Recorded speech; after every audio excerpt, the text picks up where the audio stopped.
Good evening, everyone. Welcome back to Through Black and White Eyes. If you're a fan of the darts is on. I am gutted to be missing it, but Luke Littler is one set down after the first set. 3-2 in legs. I will be keeping an eye on it.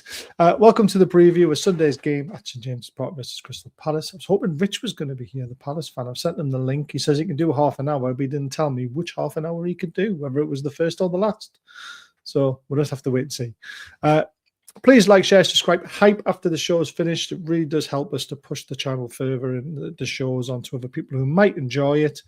Like I say, we're not everyone's cup of tea, especially on Twitter, but I try my best. 99p to donate once a month to become a full-blown member, which we put you into a monthly prize draw to win an amazing $40 gift card prize from Diet Crow. Use code BAZ20 for 20% off. Link is in the description. Amazing little company. They've been through us through thick and thin, and we're so pleased to keep them on board again going into next year.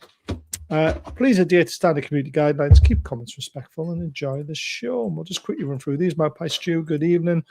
Evening, Leslie. As always, Scott is waiting to come on. Evening, Scott. I don't know what we did. Having a good new year, kind of.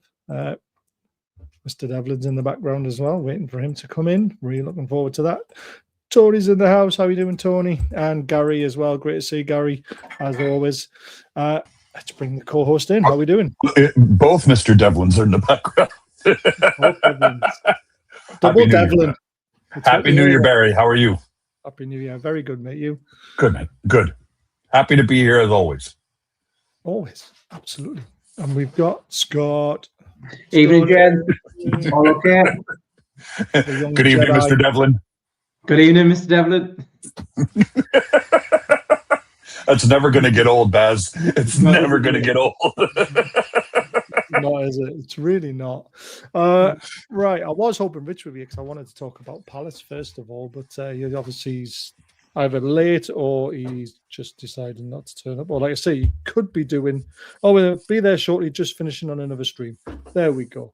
So let's start off with our press conference then. I think that's probably the best way to start, because he won't be too bothered about what's been said. But obviously we are. Yeah. Oh, Mr. Ryder. Well done, Mr. Ryder, I guess. No. Yes and no. Yes and no. No. Yes and no. Talk about getting a rise out of the lad. Come on. He has done well, but he lied. Oh, yeah.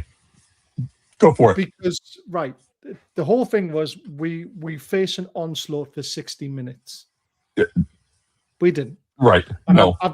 I've obviously been on Twitter and tried to educate people as always. Hasn't gone down well with some people. It's gone down well with other people. You know, the usual stuff, isn't it? So I smartly pointed out, which we've already seen this slide anyway, that was the first half. Yep. Then the onslaught happened in the second half, and it was 15 to 20 minutes maximum from kickoff until it ended. Then we were in control. Then they came back a little bit more, and then they were in control, and then we scored. And that was it. Yep. Game over. And the stats back up Eddie Howe, because 7 clear-cut chances to their 2. Yep. If it was an onslaught, that would be the other way around. Yep. We would be getting absolutely hammered, and we didn't.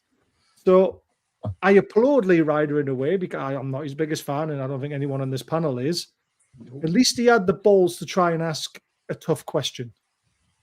But at least get your facts right when you're asking the question, because Eddie Howe just looked at him and went, "What the hell are you talking about?" I enjoyed it. Maybe, in 2026, Mr. Ryder decided, I'm going to ask difficult questions. Maybe he all of a sudden decided, we're going to ask the tough questions and see if we can get answers. He asked the question, and Eddie put him in his place. I thought it was fantastic. When he looked at him and said, "Have you seen the stats for the game?" I'm not sure we were watching the same game, mate. Yes. I thought that was brilliant. I was like, well done, Eddie. Well, the thing is, you never see Eddie Howe get defensive or emotional. He very much rolls with with all the comments, all the questions. And he's very matter of fact. That one you could see got under his skin. He was just kind of like, wait a minute. No, we weren't. We were not under an onslaught. And to put him in, again, I've met Lee Ryder. We've communicated multiple times. I always try and see if I can connect with him when I'm on Tyneside, just have a cup of coffee or something to talk. But to see Eddie Howe go, no, mate, you're out of order. You're wrong. And here's why. I just thought that was, I'll have that all day long. Let's do it. I would like to see him do that to a couple more. Well, I would like to see all of the guys ask the difficult questions, because we see it week in, week out. And he did say this is the fans online saying it. So technically, you kind of got out of it being his awkward question by saying the fans are asking this question, so we need you to answer it. And again, he's put it completely wrong, because, like I say, yes, the performance wasn't pretty, but we got 3 points. And that's the second time we've won away this season. And that is why you've got to take the performance aside sometimes, because you just want to win a football match. And that's why I've been getting angry with it online, because people aren't seeing, they're not taking the situation as seriously as they should be in a way. They're basically saying we're too good to go to Burnley and to scrap a 3-1. We should be winning 3-1 comfortably. That's not how football works. Football's not played on paper. It's played in moments. It's played in, in cycles. It's at the moment, we're in a poor reign of form, finding it difficult to put away performance after away performance together. So to actually get 3 points is huge in my eyes. And I just don't get it. I really don't. Some fans just want too much sometimes. And then, just to top it all off, the Spurs. This is the big Spurs account. Did you see that? He's whinging because they got a draw at Brentford. And I'm like, oh my God, I thought we were entitled. Brentford's one of the toughest grounds to go to get a home win. Getting an away win, sorry, because they are so good at home. It's mental. Due to my Chinese heritage, I don't celebrate New Year until the 17th of February, which would be New Year. Yeah, very interesting. Right, let's bring Rich in. Good evening, Rich. Thanks for joining us. Hey, Rich. Good evening, sir. We'll jump onto the Palace stuff, because I know you've only got about 25 minutes left. And we obviously want to get your opinion on things that are happening within Palace and what could affect this game. So first of all, we've got to talk about your manager.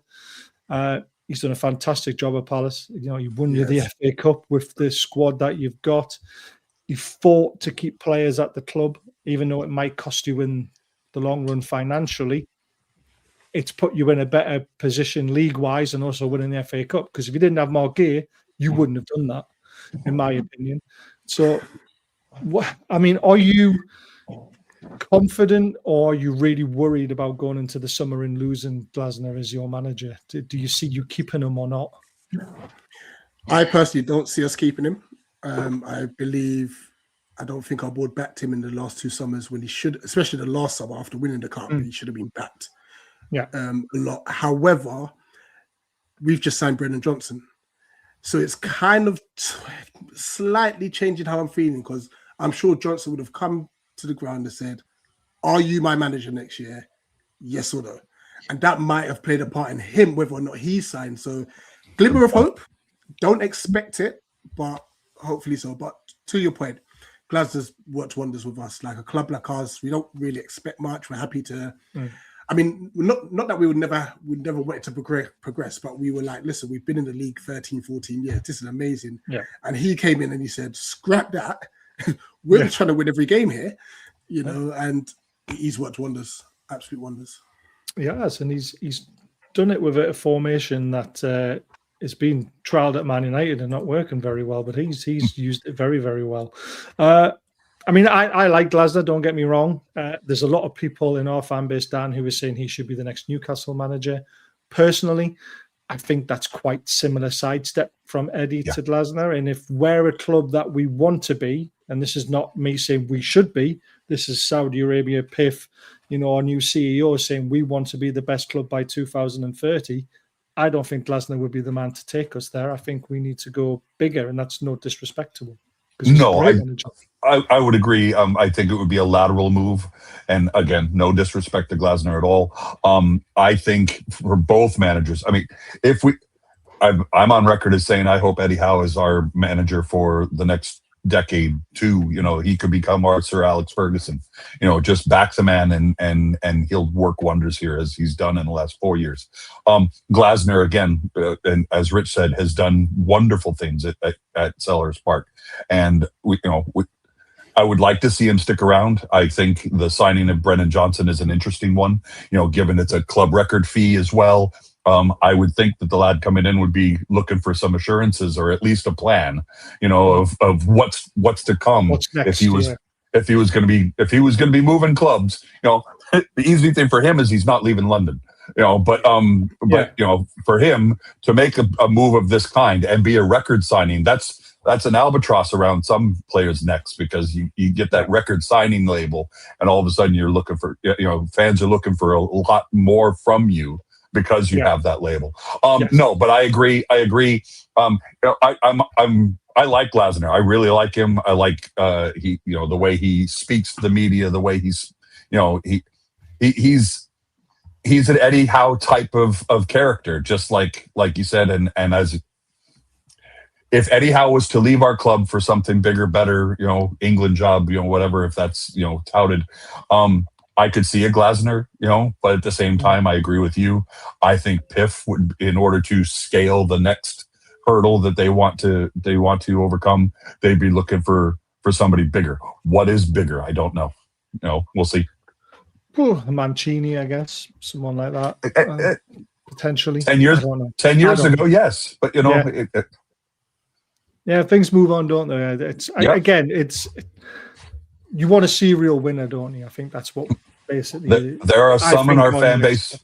There are some in our fan base that would still like to see the special one in the dugout. And I don't. I think we're past that. I think we're well past that now, to be honest with you. Scott, obviously they have signed Brennan Johnson, and he will be in the squad to face us. I don't think he'll start, but I think he'll be on the bench potentially. What do you make of that signing from Spurs? I like Rich says, obviously he's going to want to know that who's his manager next season, and he's going to want assurances. Hopefully, he's got them. I think it's a bit of a boost for them. First guy through the doors, he probably won't start, like you say, but if they're looking a bit lethargic, if they're looking a bit like they need a kick up the arse, maybe he's going to come on and show that grit and that determination. So it is a good sign. I think it's a good signing, personally. Yeah. Rich, your thoughts on the signing? Obviously, record fee. I like them. I actually wish we went for him before he went to Spurs. But obviously, we were looking at him before he went to Spurs as well. Actually, I'm over the moon with this signing. I don't care about the fee. Ever since Daniel Munoz got injured, Ismail Assar's gone AFCON, we've become a very predictable side. Yeah. Because all of our players tend to come to feet. He's now given us an option in behind, which we've been lacking since December, the start of December. So now if you add him to the mix, and Nketiah, we've got so many injuries, by the way. And then if you think Sarr comes back, Munoz comes back, I believe middle of Jan. And coming up to Feb. Now we've got multiple options again.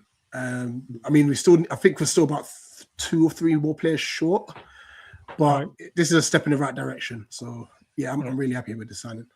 Yeah, he's a good player. He's quick. He's got an eye for goal when he gets into it. He's just not really been given the chance at Spurs, has he? So, and again, a great signing in the middle of the season as well. Like you say, you've got a lot of injuries. You've also are you still in Europe or not? Yeah. Yeah, you still got Europe to contend with. That's a lot for a squad with bare bones, isn't it? With a lot of injuries. So yeah, very, very good. I'm trying to find your injury list. I know I've got it here somewhere. I don't know if you've got it on you, but not top of my head. Caleb Kapore, Commander, Sarr, Decore, Nketiah, Richards, Cardenas, and Kapora. Yeah. How many of them make it into your first 11 normally? First 11, so Daniel Munoz, Ismail Assar, who's an AFCON, Daichi Kamada, and Chris Richards. Those are the 4. But then obviously bench-wise, I mean, Chet Corey would have been starting for us on a regular, but he picked up a nasty ACL injury and then came back and then got an ACL injury and has not recovered. Right. I don't expect him playing another game for us. I don't even know if he'll play football again. That's how severe the injuries were. So we missed out. Chaddy Riyad, who we signed the summer of last season, he's picked up 2 ACL injuries since joining us. We've just not had any luck. So it sounds like our season when we were in the Champions League the first time around. Just a quick shout out, if you are watching on Twitter, you might not be able to comment in the chat because we do have it to subscribers only on YouTube. That doesn't mean you have to pay anything, but if you want to join in the discussion, come over to YouTube, press the subscribe button, and then you can join in the conversation using the chat. So let's have a look at what your potential lineup could be. This is what SofaScore has you down at. Sorry, you can add Will Hughes to the injury list. Will Hughes is injured, is he? Oh, yeah, he tweaked his hamstring. We believe, like Glasner's press is tomorrow, so we'll definitely know. We'll definitely know that. He came off against Fulham yesterday. Right, because Will Hughes always has a freaking good game against us. So he's a very good ball playing midfielder. I think he's very underrated at times. Him and Adam Wharton play so well together, and Adam Wharton's just a generational talent, isn't he? He's so good. He's too good, and I wish we could nick him off here, but I know that's probably never going to happen.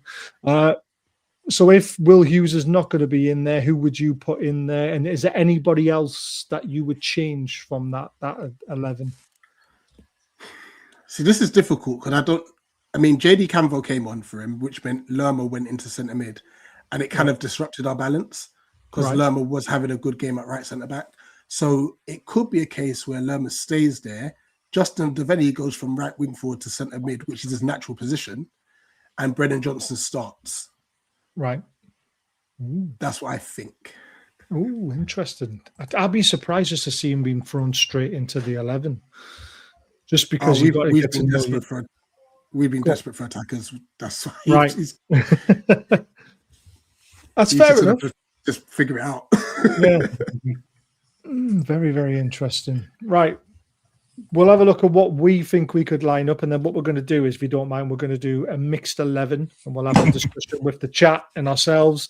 We're going to decide on a formation and all this sort of stuff. Now, this is potentially what could happen with Newcastle this weekend. I've put Miley Tino as unsure of because there is rumours that Tino is available for Sunday, and that's a huge boost for us.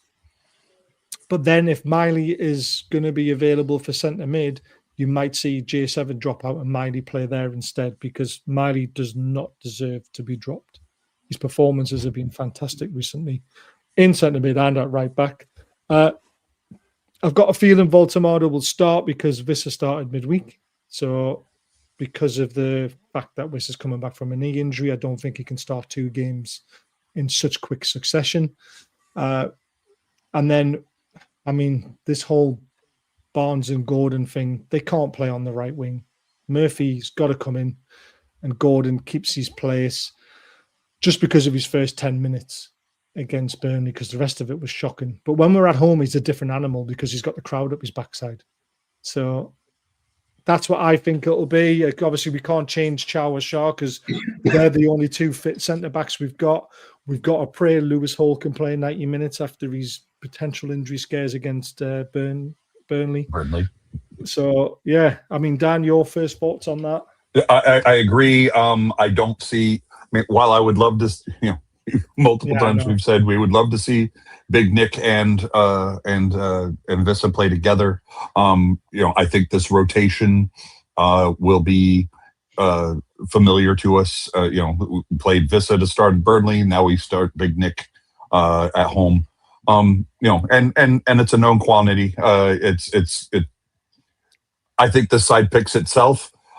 Me personally, I don't think Tino is. It won't be right to rush Tino back if he's in fact in the frame.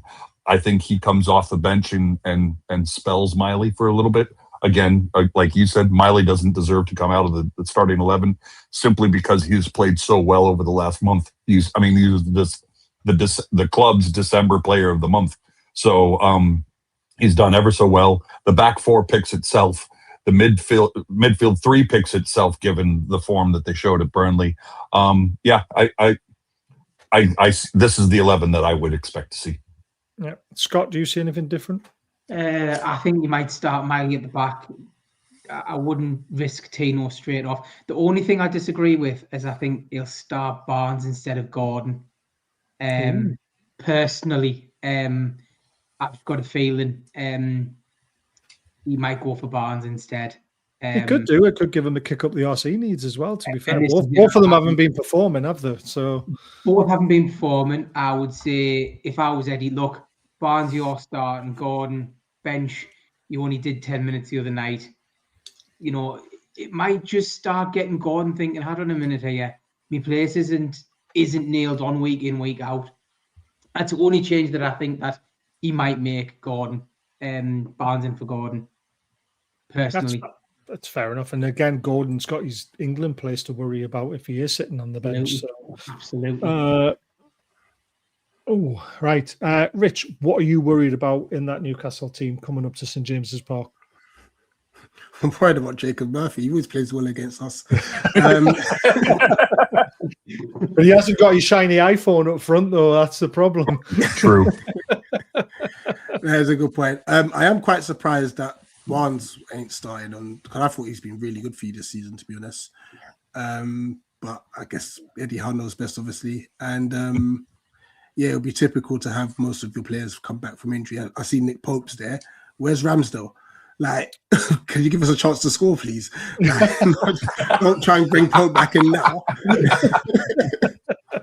Well, Paul played against Burnley as well, to be fair, so he came straight back in when he was available. And I think Eddie Howe's a big Pope fan, and I don't think Ramsdale's on loan, so he's obviously wants to play the player that he owns rather than the player that's on loan. He's always been like that. He doesn't like improving other teams' players.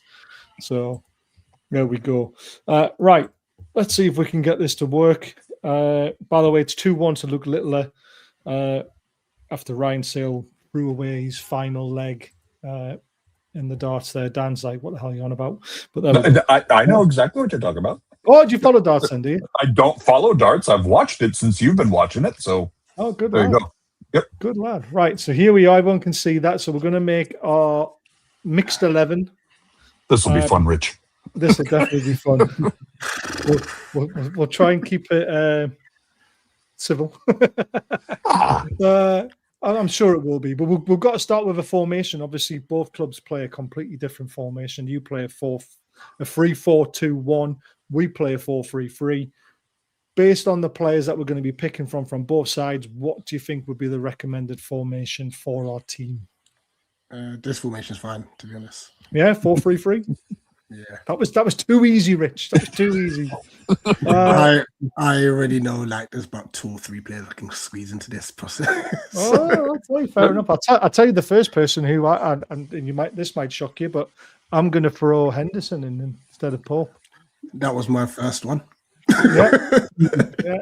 Obviously, in the chat, please have your say as well. We are looking at a few players, blah, blah, blah. It's the mixed 11 time, guys. This is why we do it, because you guys wanted us to carry this on. So I do say Henderson is definitely. Are we saying we're not including that if they're injured? Does that matter? Yes, injured matters. Yeah. Yeah. If they're not available on Sunday, we discount. Yeah. I'm with you, Rich. I know. So we obviously have a problem at right back because Lewis Miley is fitting in at right back. Do you have a better right back? An actual? No, right he's back? Injured. He's injured as well. Put Lewis Miley, please, because it would be otherwise it'd be Nathaniel Klein. See, I don't mind Nathaniel Klein. He's got on a little bit, but he's no Daniel Munoz. Okay. Well, true. Fair enough. I mean, I would prefer to put Tino Livramento there, but we don't know if he is fit for the game, so it's impossible to. Pope or Henderson is a top one. I don't think it is. I think Henderson's a better goalkeeper. I really do. Can we come back with the centre backs? Because I think we might actually argue with that one. I don't think we will. But Really? I think the two centre backs pick themselves. To be fair, I we'll agree. we'll soon find out. Left back, are we going Lewis Hall? Because Lewis Hall is just Lewis Hall, isn't he? Over Tyreek Mitchell.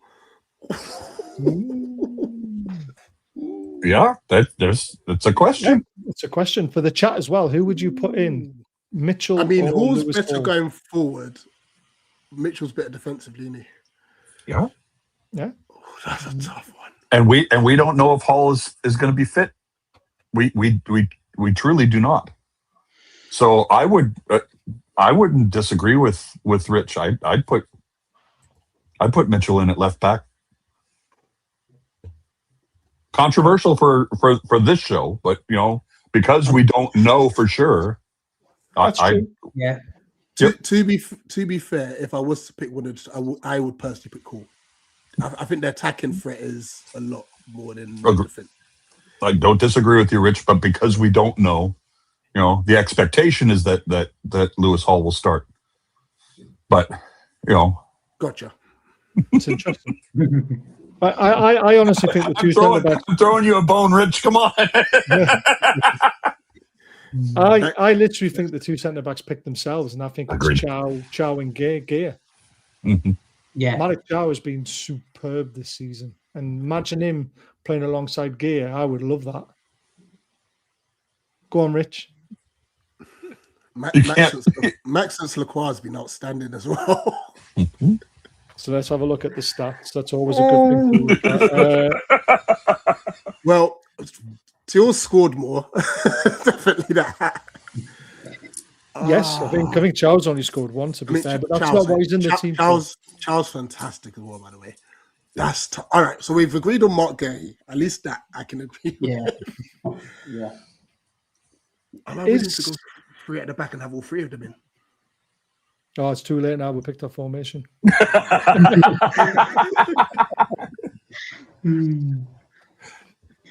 Gear's definitely going in there because he's like literally. Yeah. He has to go in. All right. Let's go Chow. I think that's a good pick.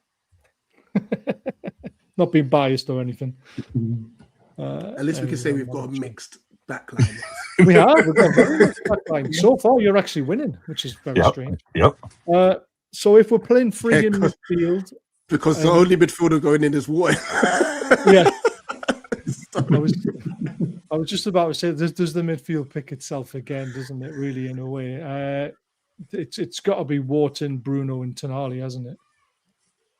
Yeah. I mean, Tonali's not playing well at the moment, though. I mean, I'm happy to put his place up for discussion because Tonali's been I got nowhere to offer recently. Oh no, I mean, so the question there is, given play against Burnley, Baz, you could argue that it should be J7, Bruno, and Wharton. Yeah. You could actually. Yeah. I mean, J7 had a cracking game. Didn't you? Had an 8 out of 10 in stats. Yep. Which was very hard to do. And like I say, Tonali over the last 3 weeks has been very average for his actual standard. I mean, I'm looking at Palace. Can you not move somebody? No, not really. Pino or Devaney. And then you take away their injured. You take away their injured. Yep. Injured. So there we and go. that's even going to hit. That's going to affect our front line as well. The only person I could give a case for would have been Mateta, but then that's tough because that's Mateta or Vulnerabilities, and Vulnerabilities has been incredible. So just have your front three. Well, then the argument. No, right. I'll throw Johnson in there because at the end of the day, our wingers have been absolutely terrible. I mean, I definitely want. I'll take it. He ain't played for us yet. I'll take it. You've got to think what he's done this season. I guess he's been all right, hasn't he? I mean, on the players available, that's how we're picking it, and also on actual performances. I mean, Gordon and Barnes have both been like 6 out of 10s the last few games, and in the lower 6s some of the times. Would he play on the right wing though? Brennan Johnson. Yeah. Yeah, he'll play there for us. And then when Sarr comes back, then I think that's when the decision will be made, whether he's a Sarr replacement, whether he starts with Sarr. At least now we'll have options. We've been lacking options all season. Where's he? He was there and then he just disappeared. There he is. Still a Spurs player. So then the next argument, Mom, get with it. the next argument is it Barnes or Gordon? I'll put Barnes. That's where I was going. I was going to go Barnes too. I hate you all. I mean, if Eddie Howe doesn't fancy it, but we'll take him. No, we do like him. It's just we have this discussion argument, every week almost. Who's better, Barnes or Gordon? And I'm like, Gordon. Gordon's a better player. He's just not playing well. So I understand it. But that's quite a formidable team when you think about it. Can I ask a question then? Of course, you can. If there were no injuries, would you go Daniel Munoz or Tino Livramento? Ooh. On form, Munoz at the moment. In general, Tino. Because or could we argue that Tino could go on the left and Munoz on the right? You could, but then I would always pick Lewis Hall over Tino on the left. We actually think that Hall is a much better player than Tino. Okay. Tino is so hard because obviously Man City are interested in. And the reason why we would hate Tino to leave is because he also covers the left back position as well as the right back position. He's more versatile, which makes him more a player you want to keep in the squad. He has infinitely more value. Yep. Yeah. And like I said, Hall is a left back and Hall is a great left back. So I'd rather, I would pick Lewis Hall over Tino any day. But if we were going to sell one of them, I would sell Hall over Tino because Tino can cover both sides. Sure. The only other change I would make if there was no injury restrictions, I'll have Ismail Assar instead of... Yeah, Assar's been fantastic for you guys. Yeah. Absolutely. But what do we make of that team? I think that's still quite a decent... I think that'll give anyone the run for the money in the Premier League, to be honest. Agreed. Especially if we could take Miley out with a right back and actually play a right back. Yep. That would make it a very strong team. Yeah, my only thing would be if Munoz was available, I'd put him at right back, and then I would put Lewis Hall on the left. That's the way I would. The only change I would make to that 11 right now, if Munoz was available, I would put him at right back, and as such, I would switch out. Would you have Sarr on the right, Rich? Yeah, instead of Johnson. Yeah, that would be. I mean, I'll still have Hall over Mitchell. I made up my mind. He's...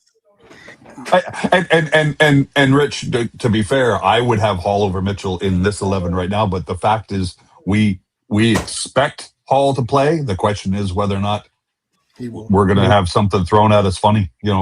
We could see Jacob Murphy play left back just because he's we are so stretched at the back that we literally have nothing. I would think that Alex Murphy, the youngster, would probably be the starting left back if his ankle injury that he suffered against Burnley is too much to come in. I would expect Alex Murphy, and I'm sorry if it's Tyrone Mitchell against Alex Murphy, Mitchell wins hands down every day. So that's the way I was looking at it. Yeah, very strong team. I like it. I like it too. That was good work. I'm liking that little segment now. And not an argument at all. It was really very congenial. It was. Rich, how long have you got? I'll have Rich back anytime. Oh, sorry. Now I've got to shoot off. I've got to go now. Can you just give us a prediction before you go, if that's okay? Right. My heart says 2-2. My head says 3-1 Newcastle. Ooh, we like your head. Enjoy dinner with the missus. Yes, and thank you so much for coming Rich. No worries. I'll definitely give you a lot longer next time. 100%. Awesome. We'll have you back anytime, mate. All right. Take care, guys. You too. Bye. I quite like Rich. I was really nice. Just met him today on Twitter. put out, Fantastic. need a Palace fan. He was recommended, so he got back to me straight away. Really nice guy. Very nice guy. Very, very level-headed. I would agree. Which is what we want and what we need. So, where were we? Talking about press conference, weren't we? Yeah. Look, Littler's sort of steaming away a little bit now in the darts, which is a bit of a pain. So nothing in the press conference about injuries more than the progress reports, so to speak. The next thing I wanted to talk about was he got asked about Plan B. Yeah. Yep. And I mean, it's a strange answer to give, isn't it? I mean, this was how it was all put together. Eddie Howe asked to respond to claims there is a lack of a Plan B with regards to substitutions, referring to onslaught from Burnley during second half in midweek. Obviously, as we've all mentioned, an onslaught on who? Against us? Have you seen the stats of the game? You must have been watching a different game then. But with Plan Bs, it's always difficult. If you have too many Plan Bs, it means your Plan A is flawed and your players are thinking what's next rather than trying to deliver Plan A to the best of their ability. We have lots of ways of playing, but within the structure and the principles of what we believe in. I see countless managers asked about Plan Bs, but you have to be careful.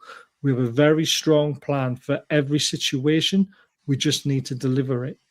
So it sounds like to me, Plan A has A, subsection A, B, C, D, E, F, G, H, I, J, K, L, M, N, O, P, Q, A, 1, 2, 3, 4. Yep. Yeah, and Yep. then put ones on the, and so the Plan B is sort of a tweak to Plan A, but not an actual new Plan B. And I think that's where a lot of fans get mixed up with Eddie Howe, that he doesn't have a Plan B. He tweaks Plan A. Yeah. But he's right about this. I mean, everyone's right about the substitutions. The problem is they're so telegraphed. We all know what they're going to be, but he is restricted on what he can do with his substitutions because he's only got certain players available and he knows he's got to look after other players on the pitch. So you've got to feel sorry for him in a way because we don't have the squad depth that we need. It was what we talked about a couple of nights ago. There's a 28-man squad for the competitions that we're in. The kids don't count because they're homegrowns. They don't count against that cap, But of those 28, we've got several that never see the pitch. Lascelles, Gillespie, Ruddy. We've seen Ruddy on the bench, but I'm talking about guys that are taking up spots in that squad for rotation. Those are rotation spots, but we'll never see them on the pitch. And then you add to that the guys that we know are injured. So Kraft and Botman and Tino and Trippier. And you just add on to that. We're stretched to the limits. That's why at Burnley you saw 2 18-year-olds and a 16-year-old on the bench because we don't have anybody else. That's what we're hoping to see in this January transfer window. If we're going to do any business, it's definitely going to be at the squad depth level, so that we've got options. You say we telegraph the substitutions, but because that's what we know is going to happen, because that's all we've got. The only thing I can see Eddie doing in terms of tweaking a Plan A is if they've been working behind closed doors on a thing that no one will see coming. All of a sudden Vissa plays left back, or something completely out of the blue because they had to work on it because they know it's going to completely flummox the opposition because they will not have trained for that at all, and we can only if Lewis Hall is only available for 45 minutes on Sunday, who do we have to play left back other than Alex Murphy? Nobody. That's it. Yeah. Gordon in there for punishment. make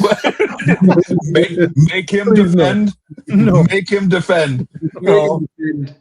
No, please. Well, could Barnes do it? Could Barnes play left back? He's a wet wipe as well when it comes to putting challenges in. It's just I don't see. I mean, if we had Botman out there, you could see Botman playing out on the left because he has done that before. We have no Dan Burn. It's just He's lost his name left back, hasn't he? In Dan Burn, that's the thing. Yeah. And I mean, this is why there's a lot of interest, or whether it's media interest, in pushing the Aki deal. Now, yes, I dismissed it at the start of the season. Everyone saying, "Oh, Aki should be a good signing for Newcastle." I said, "Well, his age is wrong.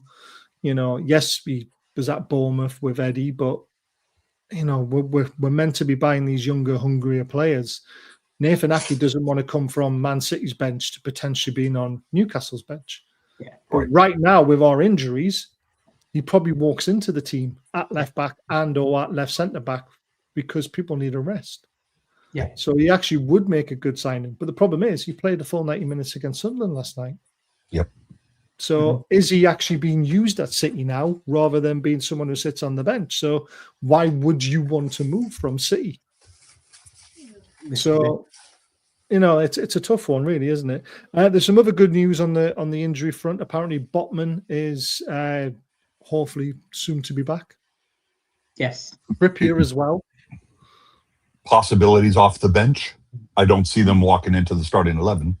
No, 100% no. But it's just great to have those bodies back again with all the games that we've got coming up. Because we know that Trips can play left back as well. I mean, he's done it for England. Yeah, he could do it for us. Yep. The only thing that when Trips comes in and Lewis Hall's not there, you miss that pace going forward, don't you? Yeah. But Trippier is such an intelligent player. He drops into the midfield and he plays that kind of role as well. So, there's so many different potentials that we have. Aki didn't want a relegation battle either. He wants to play, then go where you're guaranteed games. He won't get that here with us. Well, technically, he will get games though at the moment because of the injury crisis and because of how many centre-backs we're actually missing. Right now, we can only pick 2 centre-backs. We can only pick 1 left-back. The injuries have to come back very quickly and hopefully stay injury-free. Botman's not that kind of person at the moment. And I think Aki's a very good player. It's just his age puts me off because you're buying someone with no sell-on value. Yeah. And he's maybe got 2 years at best. At Prem level. Yeah. Yeah. So maybe 2-3 years. So I don't know. It's a strange one. He wants to play games because of international World Cup. He wants to be in the squad. Go on, Dan. I just think it's funny that you said, we could only pick 2 center backs because the rest are injured. We could only pick a left back. We can't even pick a right back. We aren't playing Lewis Hall there. I mean, Lewis Smiley there. So, I look at the transfer market right now and I'm really struggling trying to figure out who we can or can't bring in. If Ross Wilson is looking at the continent, if he's looking at Europe, if he's looking anywhere, reasonably, who could we find to bring in? If we're meant to spend big in January so that we can bed in everybody over the summer, they get a taste of what it's like to play at SJP. They get a taste of what it's like playing in different competitions with us, but they really kick on in 2020, in 26, 27, because they'll have a full preseason. That's what a lot of pundits point at, with the guys that we brought in late in the transfer window. Because 1 minute. There's on a 9 daughter and he's missed. Carry on, Dan. I got excited. I understand that. So Gary's saying in the comments that Wilson's had scouts in France. Well, That's it. Let's see what comes of that. I'm just at a keeper apparently. Yes, I've seen that. Hmm.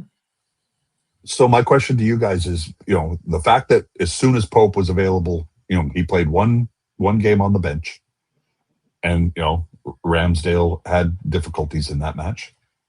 And people can argue left and right and center that Ramsdale should have saved that goal. Discount all that. Basically, as soon as Pope was past fit, he went right back into the 11. Does that mean that we've lost our interest in Ramsdale? Do you think Ramsdale's transfer becoming permanent is a non-starter now? I just don't think it's happening. No. And the problem is, if it's not, we do need to sign another goalkeeper because we don't have a backup. No. Well, again, there's Ruddy and Gillespie who are taking up spots in competition squads, but giving us no value.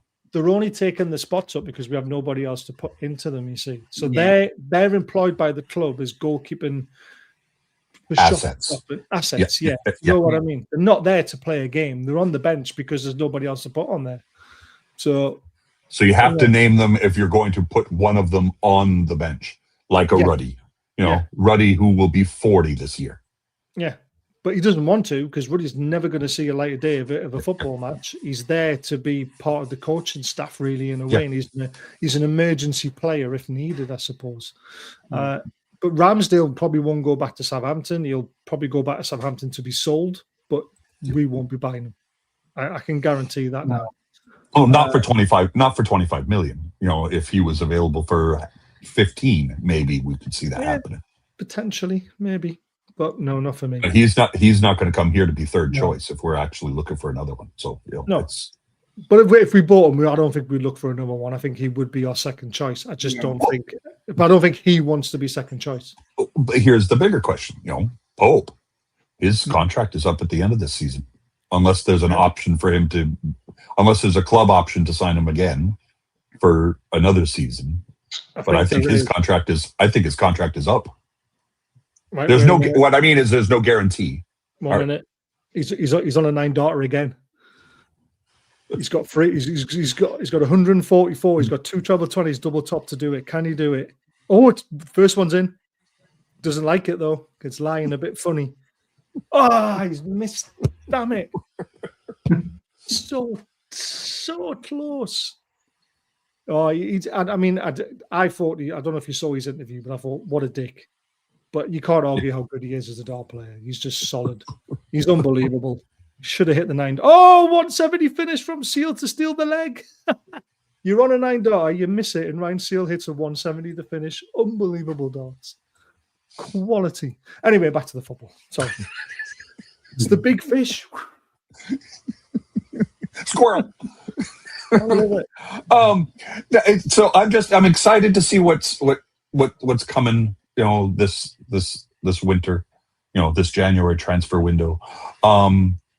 In terms of the game on Sunday, I just think we're going to be going all out. Given what Rich just told us about the number of injuries and everything, they're going to be playing a depleted squad.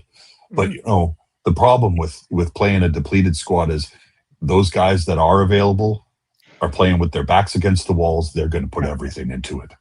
So, and that's what we've been missing from our guys this season is, the guys that have their backs to the walls haven't stepped up and put in the shifts that they needed to. So I'm excited. Played 2 days ago as well, didn't this? We've had a bigger rest. Yep. So this could go in our favor, it could go against us because Palace will be thinking, let's just carry on the roll. Yeah. We've come out of a battle against Burnley, wounded a little bit. It might be on our mind going, we've got to play another game where we're going to be battling against a team that's going to be trying to stick it up us. So Palace don't really travel well to Newcastle, let's face it. We absolutely hammered them last season, didn't we? Yep. It was last season, wasn't it? Yep. When we absolutely battered them at St James's Park. Was it a 5-1? Yeah, 5-0. Yeah, 5-0. Wasn't it like 4-0 at half-time or something like that? Yep. Yeah. Yep. But we're a different animal now. But my biggest concern is if we play a big Nick at the top, if we're going to play him up top, at least service him then. At least give him the chances rather than having him to play deep to try and get the ball to feet, to try and dribble through 18 defenders. What we've seen is, Germany, it took them 2 games to figure him out and go, okay, this is what he needs. Why can't we do it? Maybe because our wingers just can't. And then the saddest part for me is you watch the telegraphed substitution, you see Big Nick come off, you see Vissa go on, all of a sudden we're putting in crosses to the box to a 5'8" player. Now, a 5'8" player that can jump. You can see Vissa's got the jump. He's got that height, But, why aren't we doing that to the guy who's, a foot taller than him? That's the thing. Yeah. Now, in recent years, at St James's Park, this has got nothing to do with at Sellers Park down their ground. Not many goals, apart from the last 2 home games. 5-0 and 4-0, we've beat them recently in recent times.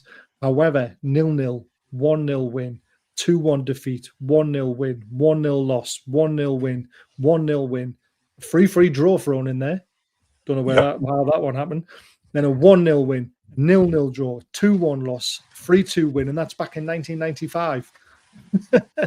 So it just shows you the recent times we've got the wood over them, but it's always a tough game, apart from the last 2 seasons where we've absolutely hammered them. And I think that's an anomaly that won't happen for a while again. I can't see us turning over Palace easily on Sunday. I really can't.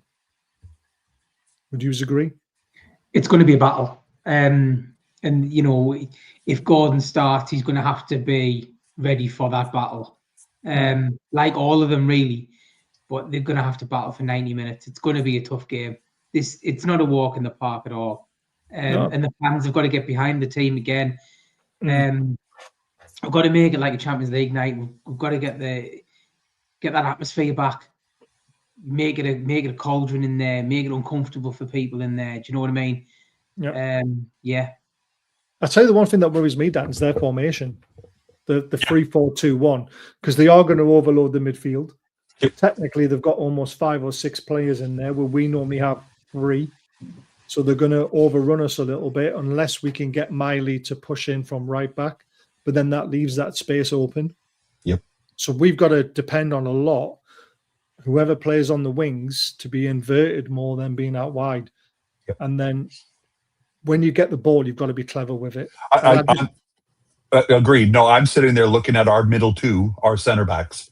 You know, is Eddie going to try and man mark? You know, is he going to put Chow on their forward and say, do not let him out of your sight, which then puts Fabian Schär in a position where he's got to cover 2.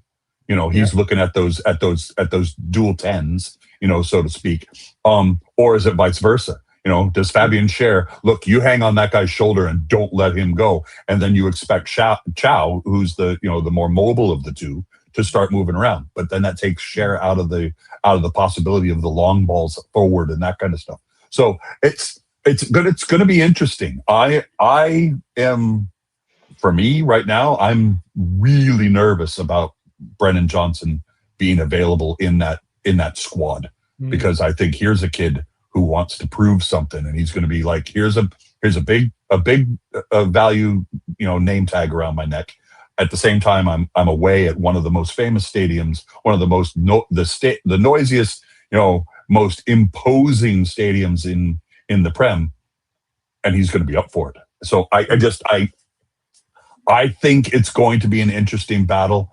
You know, can I just make a joke real quick? You know, a 3-4-2-1. So Glasner's bringing his Christmas tree to St. James's Park. You know, let's take the Christmas tree out to the rubbish stick. Let's take it out to the curb and put it away. My thing for us, the thing I'm most looking forward to is Crystal Palace hasn't played Nick Woltemade yet, which means we're throwing something at them that they haven't seen before. Yeah. Yep. Interesting.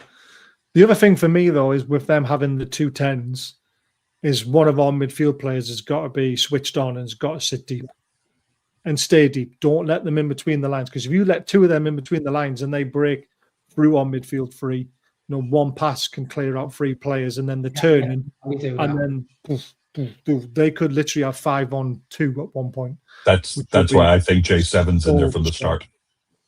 Yeah, possibly. Look at what he did against Burnley. I see the second goal. Tonali do it. Yeah, I would want him to. Yeah. I'd let Tonali do it. He's more cool-headed. He's more mobile. If it was me, I'd let Tonali do that job. If that's a job that he wants doing. Well, he's meant that when we've played our best in the last 12, 14 months, it's because Tonali's been playing at the 6. Yeah. That's his position. Hey, you break up all of those challenges. You sit right there in between the 2 Ds and clean it up. Yeah. You know, between the center circle and the And he normally reads the game so well, so he normally does do that. The game far better than Jordan never does. Yeah, but like everybody says, you know, you're looking at him. He looks a stone light. Yeah. You know, that last illness, whatever it was, took it out of him. I don't know if it was, you know, diuretics or what, that he just couldn't keep food in and store anything. And again, we're not training, like we would typically train. Does that mean that they're not seeing as much time in the gym? Are they not doing it? I don't have answers there. I just, for whatever reason, for the last 10 games, Tonali has looked the shadow of the player that we had last season. No, I agree. I absolutely agree. Right. Very quickly, don't forget about double award-winning Sparky and Geordie Land Experience, and another amazing sponsor of the charity. We'll start giving away some stuff for free that he does. So hopefully some members can win some tours and stuff like that and find out what he's all about. Link is in the description for them. And of course, we also have Prince Charming, who are an absolute amazing little company in Wallsend. Get yourself down there as you want any sort of memorabilia stuff. Could be anything from other sports to movie memorabilia, football, other teams as well. There's obviously a lot of Newcastle stuff in there, but they also print stuff. They also cut keys. They do loads of stuff. Say again, Baz. Where is that shop located? Wallsend. Love it. I try and do my best, Baz, when you're not here. So Wallsend. And then obviously we've got this tonight. Absolutely nailed on. Can't wait for it. 27th of Feb, £15 per person. Cheapest chips compared to what other places charge for these two. And we've also got Graham Bailey involved as well. And this is all going to their charities, Azure and Butterwick Hospice. Get your tickets done. Email me. I'll send you the QR code. I'll send you the link, whatever you need. Get some tickets. It's on our Instagram page. It's on my Instagram page. It's on Scotty's Instagram page. Come on out. It's going to be fun. You get to, if nothing else, you get to meet the three of us. Yeah, have a drink. Absolutely. But their stories are going to be phenomenal. So I literally can't wait for this. And it's at Newcastle Benfield Football Club. They do cheap drinks. It's literally a short taxi ride into town afterwards as well if we want to carry on the night. And then we've got big game at the weekend. Is it Everton? Yes, Everton. Yeah. So come down and have a good laugh, and I'm sure we'll talk about the game as well. I'm sure them two will talk about the game, and we can have a chat at a table talking about the game. I just can't wait to do it. Yeah. So please buy some tickets because it's all going to charity, every single penny. There's the QR code. If you want to scan that with your phone now, that'll take you to the link. And we've obviously got news for the channel. We're obviously going to be a lot more fixed in our schedule coming up next year. So on a Monday night, this one will be shared between two channels. So it will be the Mackham Cabby, black and white and red all over. It's a Newcastle Sunderland crossover show. So 1 week on theirs, 1 week on ours.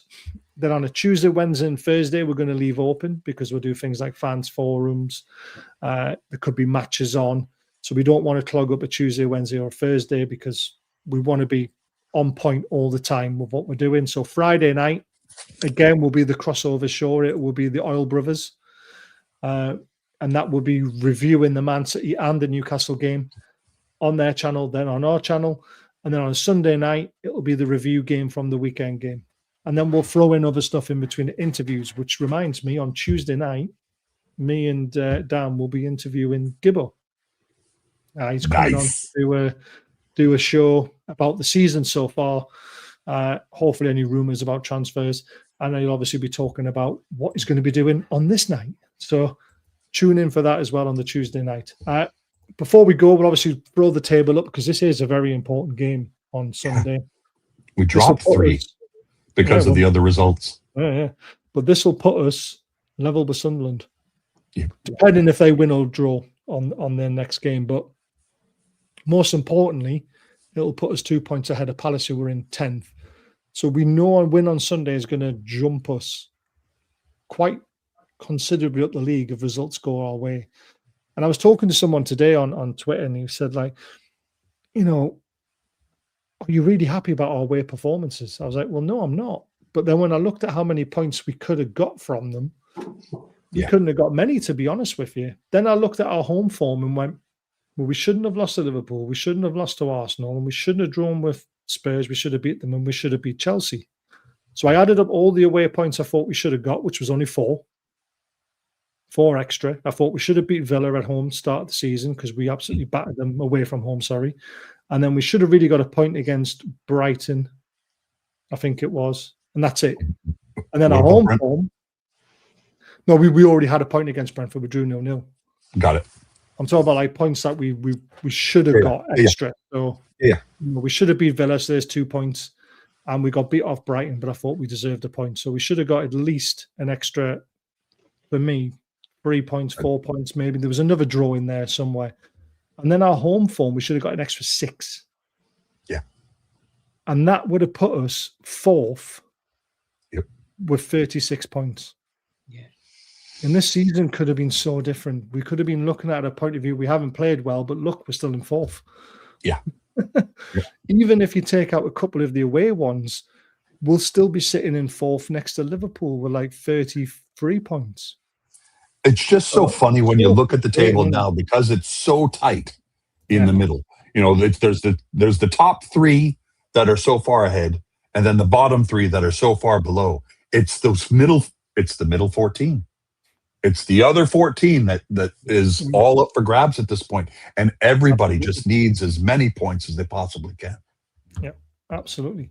What Tonali needs to do is start getting back to Weatherspoons. Yeah. Mm-hmm. Everyone can remember that. Get a couple of English breakfast, full English breakfast things. Exactly. And a couple Stick to the rib stuff. Orange and lemonades and stuff like Orange that. and lemonades. That's right. Right, let's get our predictions in. Scott, first of all, what do you think the resultant score is going to be? I'm going to go 2-2 draw. Ooh, Desmond at home. Mm-hmm. Yeah, after everything I've just said about all the games being low scoring in the last 2 years, you throw a 2-2 in there. Yeah, I've just got a feeling 2-2 draw, mate. Right, that's fair enough. Dan? I think we're, because of the depleted squad for Palace, I think we're going to put on a show. I think I agree with Richard. You know, he said in his heart he thinks 2-2, but in his head he says 3-1, and I'm going to go 3-1 as well. I think we might get off. I've been saying this for ages. We might get a clean sheet. And the reason why is they only played 48 hours ago. Yep. And then they've got a shorter thing. We're going to be fresher than they are. They hate coming up to St. James's Park. So, you know, the stats prove it. They obviously throw in a battle and make it difficult for us. But I think 2-0. Fair enough. I think we're going to get a clean sheet. I think we'll win it 2-0. I don't think it'll be pretty. I think there'll be spells where we have to cling on a little bit. Where there's an onslaught? Yeah, an onslaught. Onslaught for 10 minutes, which is the whole game, according to some people on Twitter. It's definitely not going to be easy, but I think 2-0. I think we'll keep our clean sheet. I think we'll be dogged at the back. I think we'll have players coming back, which will help us to freshen it up a little bit sooner in the game. Yeah, I think we'll win 2-0. Yeah. Fingers crossed. I'd love to think so. Yeah. So question for you, lad. Does that mean Monday there's a black, white, red all over? Yes, we're starting this Monday. Okay. All right.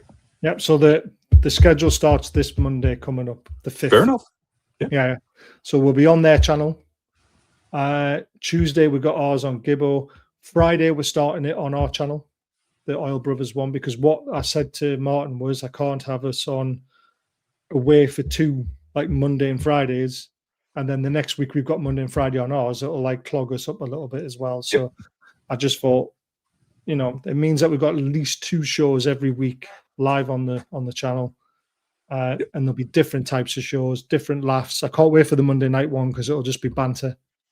That's the whole point of it. There'll be no structure to it. It'll just be having a laugh with each other and talking about the results and you know what we think of them and what they think of us and all that sort of stuff. So Scotty, that gives us the ability, you know, depending on your graft as well, you know, on a Wednesday night we could invite, you know, fans from other teams. We could invite several. You know, Newcastle, give Baz a night off or something like that, but we bring in some folks and we just have a bit of banter. That would be great. Yeah. Maybe we repurpose barcode banter, Baz, and just turn it into, you know, a free for all. Yeah, it's a good idea. Yeah. See what you want to do. It's up to you guys. And like I said, there's obviously you got your time zone as well, and hopefully getting people involved from your side of things as well. So yeah, But enjoyed this tonight. It's been really good. We'll see you on Tuesday night. Night, lads. Take care till then. Away the lads. Ah!